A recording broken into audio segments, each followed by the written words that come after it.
Part में अपन सबसे पहले बात की जाए ये बटन जो होती है, ठीक है, जितने भी 2007 के पहले वाले वर्जन होंगे या फिर 2007 का हो, उसमें कौन सा बटन दिखाई देगा? Office button. ऑफिस बटन में कौन कौन से ऑप्शन होते हैं? सबसे पहला ऑप्शन होता है न्यू, जिसपे अपन क्या बनाते हैं, नया कोई भी डॉक्यूमेंट या पेज बनाना है तो हम किसकी मदद से बनाएंगे? न्यू की मदद से, ठीक है। ओपन का मतलब ये होता है कि प्रीवियस में आपने जो भी यहाँ पर पेजेस बनाकर सेव किए हुए हैं, ठीक है, उनको क्या कर सकते हो आप? ओपन कर सकते हो, ठीक है। अगर आपके द्वारा जो करंट में विंडो ओपन है ना, और उनको आपको क्या करना है? सेव करना है, तो आप शॉर्टकट की मदद से Ctrl+S या तो शिफ्ट के साथ F12 और उसके बाद क्या कर सकते हो? सेव भी कर सकते हो, ठीक है। सेव एज का मतलब ये होता है कि अगर आपने इस फाइल को किसी और नाम से सेव की है तो यहाँ पर उसका नाम चेंज किया, आप उस फाइल का नाम कुछ भी और कर सकते हो, ठीक है ना। तो ये किसके अंतर्गत सारे ऑप्शन आ रहे हैं आपके? किस ऑप्शन के अंतर्गत आ रहे हैं? ऑफिस बटन, ठीक है ना। अब हम बात करेंगे होम टैब की। जितने भी हमारे इसमें एमएस वर्ड की विंडो में सामने home, insert, page layout, reference, margin, review, view, ये जो भी ऑप्शंस होते हैं इनको टैब कहा जाता है या फिर हम क्या कह सकते हैं? नेविगेशन बार कह सकते हैं, ठीक है। अब हम यहाँ पर मान लो कोई भी टेक्स्ट या पैराग्राफ लिख रहे हैं, ठीक है, इक्वल RAND, शिफ्ट के साथ ब्रैकेट ओपन क्लोज और यहाँ पर इंटर किया तो एक पैराग्राफ आ गया, ठीक है। अब सबसे पहला ऑप्शन होम टैब में आता है क्लिपबोर्ड का। क्लिपबोर्ड ऑप्शन के अंतर्गत एक यूजर क्या कर सकता है? कट, कॉपी, पेस्ट और फॉर्मेट पेंटर का इस्तेमाल कर सकता है। सबसे पहले वो क्या करेगा? Ctrl+A की मदद से क्या करेगा? या तो पूरे पैराग्राफ को सिलेक्ट कर सकता है या फिर डायरेक्टली माउस की मदद से भी पैराग्राफ को सिलेक्ट कर सकता है। Ctrl+C से होता है कॉपी, ठीक है। आपके यहाँ पर सामने भी दिखाई दे रहा है कॉपी ऑप्शन, या फिर आप राइट क्लिक करके भी कॉपी ऑप्शन का इस्तेमाल कर सकते हो। पर्टिकुलर आपको जहाँ पर भी वो पैराग्राफ को पेस्ट करना है आप वहाँ पर इसको पेस्ट कर सकते हो, ठीक है ना। उसी प्रकार से अगर आपको कट करना है तो आप डायरेक्टली यहाँ से सिलेक्ट करेंगे और Ctrl+X की मदद से भी कट कर सकते हैं, या फिर आपको यहाँ पर कट ऑप्शन दिखाई देता है वहाँ से भी आप डायरेक्टली कट कर सकते हैं, ठीक है। उसके बाद बारी आती है यहाँ पर फॉन्ट या रिबन ऑप्शन, इनको बोला जाता है। क्या बोला जाता है? फॉन्ट या रिबन ऑप्शन। सबसे पहले बात की जाए इसको तो इसके फॉन्ट होते हैं जो आप इस्तेमाल करोगे तो आपको अलग अलग तरीके का फॉन्ट दिखाई देगा, लेकिन इसके लिए आपका पैराग्राफ में सिलेक्शन होना क्या है? जरूरी है, ठीक है। उसकी बात की जाए फॉन्ट साइज की तो एक यूजर अपने अकॉर्डिंग अपने पैराग्राफ की साइज चाहे तो बढ़ा सकता है या तो यहाँ से कम कर सकता है, ठीक है। अब यहाँ पर फॉन्ट ऑप्शन में कुछ ऑप्शन दिखाई देते हैं जैसे कि बोल्ड।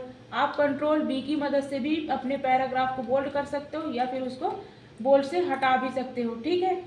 उसके बाद आप क्या कर सकते हो? इटैलिक करना है तो इसे इटैलिक भी कर सकते हो। इटैलिक का शॉर्टकट की Ctrl+I होता है।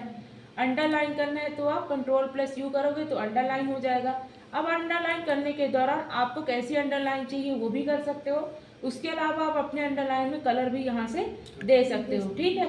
अब इन ऑप्शन को क्या करना है? हटाने के लिए हमको वापस से बोल्ड पर इस्तेमाल करना पड़ेगा, फिर इटैलिक पर क्लिक करना पड़ेगा, ठीक है। उसके बाद अंडरलाइन पर, तो अपने आप ये पहले जैसा था वैसा ही हो जाता है, ठीक है। स्ट्राइक थ्रू ऑप्शन एक ऐसा ऑप्शन होता है जिसके थ्रू हमको यह पता चलता है कि हमारे पैराग्राफ में कहाँ पर एरर है या पर कहाँ पर ये कोई भी हमने गलती की है। इससे आसानी से हम बता सकते हैं, ठीक है। अब यहाँ पर दो ऑप्शन दिखाई देते हैं, सब स्क्रिप्ट और सुपर स्क्रिप्ट। सब स्क्रिप्ट ऑप्शन का इस्तेमाल अगर हम पर्टिकुलर किसी भी पैराग्राफ में करते हैं तो उससे पैराग्राफ की साइज क्या हो जाती है? कम हो जाती है। अगर हम सब सुपर स्क्रिप्ट का इस्तेमाल किसी भी पैराग्राफ में करते हैं तो उसकी साइज कैसी हो जाती है? बढ़ जाती है। अब इसी का इस्तेमाल हम किसी भी प्रकार के फार्मूले में करते हैं, जैसे हमने लिखा यहाँ पर H2O। अब कभी भी H2O ऐसा लिखा तो हमको दिखता नहीं है, तो या तो हम सब स्क्रिप्ट का इस्तेमाल करें तो वो बिलो पे चला जाएगा, और अगर इसका इस्तेमाल करेंगे तो किस में हो जाएगा? स्क्वायर फॉर्म में हो जाएगा, ठीक है। यहाँ तक क्लियर? उसके बाद बारी आती है अब अपन किसका इस्तेमाल करेंगे यहाँ से? सेंटेंस केस या चेंज केस ऑप्शन का। एक यूजर के द्वारा जब भी सेंटेंस केस या चेंज केस ऑप्शन का इस्तेमाल किया जाता है तो अगर वो लोअर केस करता है तो सभी लेटर कैसे आ जाते हैं? स्मॉल लेटर के, जैसे स्मॉल लेटर की ABCD होती है, ठीक है। अपर केस खोलने पर सभी लेटर कैपिटल हो जाते हैं। अगर एक यूजर क्या करता है? कैपिटलाइज ईच वर्ड ऑप्शन का इस्तेमाल करता है तो पर्टिकुलर पैराग्राफ के हर एक लेटर का पहला जो शब्द रहेगा कैसा रहेगा? कैपिटल रहेगा। अगर इसमें क्या कर देता है? टॉगल केस, तो उसमें जो कैपिटल रहेगा वो स्मॉल और जो स्मॉल रहेगा कैपिटल, ठीक है ना। अब बारी आती है ये दो ऑप्शन, इसका नाम है इंक्रीज फंड, ग्रो फंड भी बोलते हैं, जिससे एक पर्टिकुलर पैराग्राफ की साइज क्या होती है, बढ़ती है। इसे श्रिंक फंड या डिक्रीज फंड के नाम से भी जाना जाता है, जिससे पर्टिकुलर पैराग्राफ की साइज कम होती है। ठीक है। क्लियर फॉर्मेटिंग एक ऐसा ऑप्शन होता है जो हमें कहता है कि जैसा था पहले वैसा हो जाए, मतलब एक पैराग्राफ हमारा शुरू में जैसे था वैसा ही इसमें चेंजेस हो जाए। ठीक है। उसके बाद आती है टेक्स्ट हाईलाइटेड कलर, जिसके द्वारा आप अपने टेक्स्ट को किसी भी प्रकार के कलर से क्या कर सकते हैं, हाईलाइटेड कर सकते हैं। अगर आपको पहले जैसे रखना है तो आप नो कलर ऑप्शन का इस्तेमाल करेंगे। ठीक है। उसके बाद बारी आती है फॉन्ट कलर, तो आप पर्टिकुलर यहाँ पर सिलेक्शन कर लीजिए किसी भी फॉन्ट का, और आप अपने फॉन्ट में वही कलर दे पाएंगे जो आप यहाँ से सेलेक्ट करेंगे। ठीक है। अब बारी आती है, यहाँ पर हमने सिलेक्शन किया, अब पैराग्राफ ऑप्शन पर अपन आए। पैराग्राफ ऑप्शन में सबसे पहला ऑप्शन होता है बुलेट्स का। बुलेट्स का इस्तेमाल किया जाता है किसी भी पर्टिकुलर पैराग्राफ में नंबरिंग करने के लिए। आप यहाँ पर पाएंगे कि आपको अलग अलग तरीके के बुलेट्स दिख रहे हैं ना यहाँ पर नंबरिंग करने के लिए। उसके बाद आते हैं नंबरिंग ऑप्शन में, जिसमें हमको अलग अलग तरीके के ऑप्शन मिलेंगे नंबर करने के लिए अपने पैराग्राफ में। ठीक है।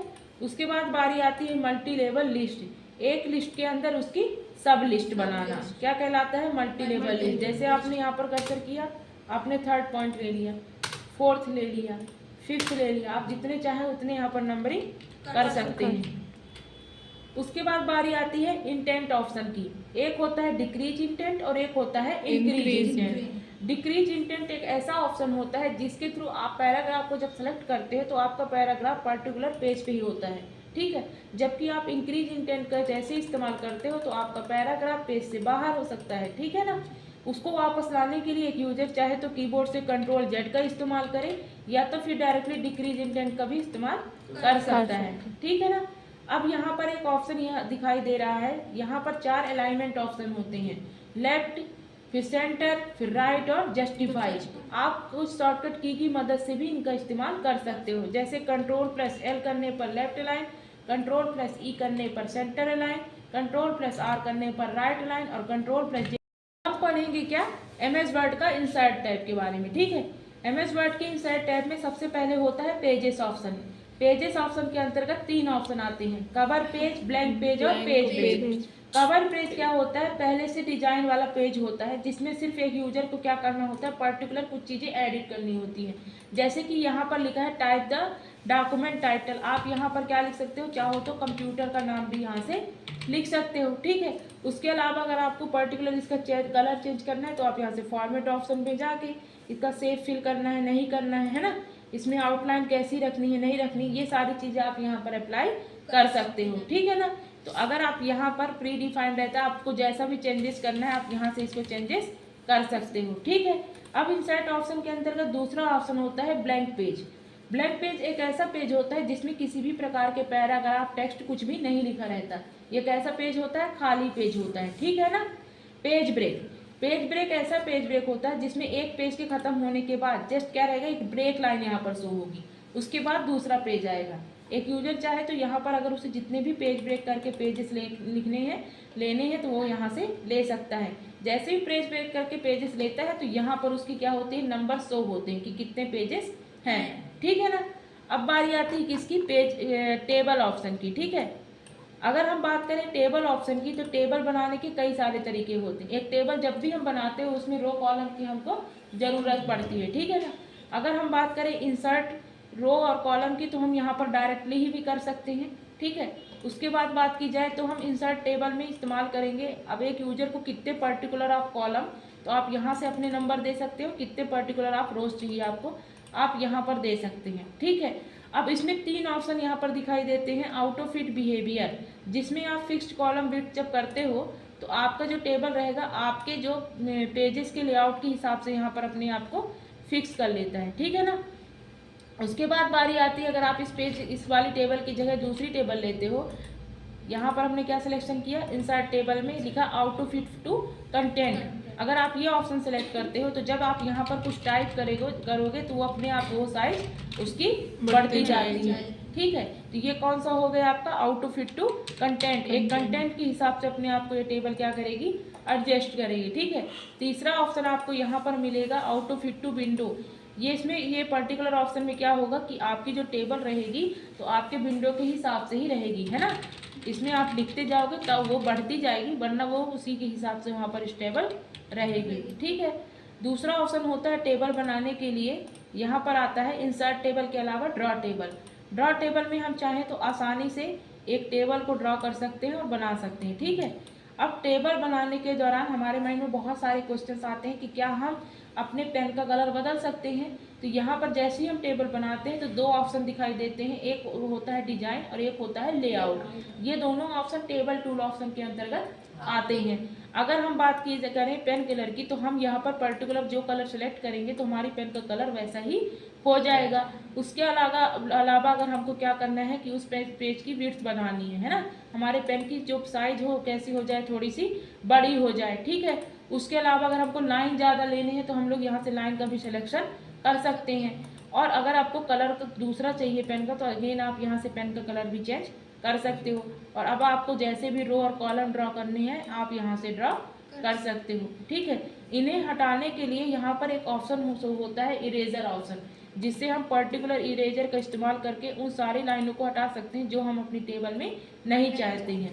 अगेन अगर अपन को अपने पेन का कलर ब्लैक करना है और पेन की लाइन को सिंगल करनी है तो हम अगेन यहाँ से वो सारे चेंजेस कर सकते हैं, ठीक है। तो यहाँ तक बन जाएगा सबसे ना। उसके अलावा तीसरा ऑप्शन होता है एक टेबल बनाने के लिए, इंसर्ट में जाइए फिर से, और यहाँ पर है ना कन्वर्ट टेक्स्ट टू टेबल। ये ऑप्शन तभी विजिबल होगा जब आप क्या करेंगे, टेबल बनाते समय इन चीज़ों का ध्यान रखेंगे कि आप अगर नेम लिख रहे हैं तो डैश लगाएं, ठीक है। क्लास लिख रहे हैं तो भी डैश लगाएं, और अगर सीरियल नंबर लिख रहे हैं मान लो तो भी आपको क्या लगाना पड़ेगा, डैश लगाना पड़ेगा। उसके बाद आप सेलेक्ट करेंगे टेबल को और अब जाएंगे टेबल ऑप्शन में, यहाँ पर ये ऑप्शन विजिबल हो गया।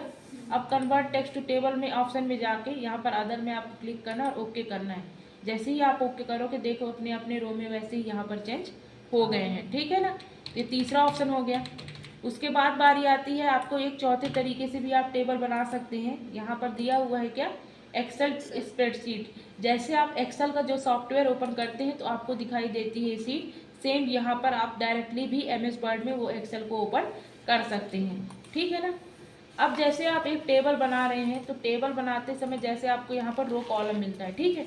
अब बात करेंगे कि अगर आपको इसको डिजाइन करना है तो कैसे डिजाइन कर सकते हो। सबसे पहले तो टेबल की यहाँ पर कुछ स्टाइल दिए रहती हैं, आप यानी यहाँ से टेबल को सिलेक्ट किया, अब आप जिस तरीके की स्टाइल चाहते हो यहाँ पर वो ले सकते हो, ठीक है। उसके अलावा आप पर्टिकुलर हेडिंग को चेंज करना चाहते हो कि सिर्फ ऊपर की साइड में कलर रहे तो आप सेलेक्ट करके यहाँ शेडिंग ऑप्शन भी कर सकते हैं, ठीक है। अब अगर हम जाते हैं कहाँ पर, लेआउट ऑप्शन में, तो लेआउट ऑप्शन में हमको बहुत सारे ऑप्शन दिखाई देते हैं। जैसे कि सबसे पहले होता है सेलेक्ट। अब ये आपसे 4 चीज़ें पूछेगा कि आप सेल को सिलेक्ट करना चाहते हैं। सेल मतलब ये जितने बॉक्सेस बने हुए हैं इनको सबको सेल कहा जाता है, ठीक है। जितनी भी लाइन है ये सब क्या कहलाए, रो कहला गए। और जितने भी आपकी सेकेंडरी लाइन दिख रही है ये सब क्या कहला रहे हैं, कॉलम कहला रहे हैं। और जो ये पूरा रो और कॉलम से मिलकर आपका क्या बनता है, टेबल बनता है। आपसे पूछता है सभी उनको सेलेक्ट करना है, सेल को कि कॉलम को सिलेक्ट करना है कि रो को सिलेक्ट करना है कि टेबल को, तो आप पर्टिकुलर उसके हिसाब से यहाँ पर उसको सेलेक्ट कर सकते हैं, ठीक है। उसके अलावा व्यू ग्रिड लाइन ऑप्शन में आपका जो रो और कॉलम के बीच में जो लाइनें बनती हैं इनको क्या कहा जाता है, ग्रिड लाइन कहा जाता है, ठीक है। जो ये रो कॉलम में बन रही है ना बार बार लाइनें, इनको क्या कहोगे तुम लोग, ग्रिड लाइन बोलोगे, ठीक है। प्रॉपर्टीज का मतलब होता है कि एक यूजर के द्वारा जब भी कोई टेक्स्ट लिखा जाए तो वो कहाँ से लिखना स्टार्ट हो। तो यहाँ पर आप पहले से भी प्रॉपर्टीज यहाँ पर सेट कर सकते हो। जैसे लेफ्ट साइड से आए कि पूरा सेंटर में लिखा है कि राइट साइड से आए, तो आप यहाँ पर भी वो चेंजेस कर सकते हो, ठीक है ना। अगर आपको पर्टिकुलर कोई भी सेल डिलीट करनी है तो आप यहाँ से डिलीट ऑप्शन में भी जाके उसको डिलीट कर सकते हो। तो ये देखो डिलीट हो गए, ठीक है। वापस लाना है तो CTRL Z की मदद से उसको वापस भी ला सकती हूँ, ठीक है ना। अब बारी आती है रो और कॉलम में कुछ ऑप्शन है जैसे इंसर्ट एबव। अगर आपको पर्टिकुलर टेबल के जैसे ऊपर भी उसकी टेबल चाहिए तो आप इंसर्ट एबव ऑप्शन का इस्तेमाल करेंगे। इंसर्ट बिलो में चाहिए तो आप इंसर्ट बिलो ऑप्शन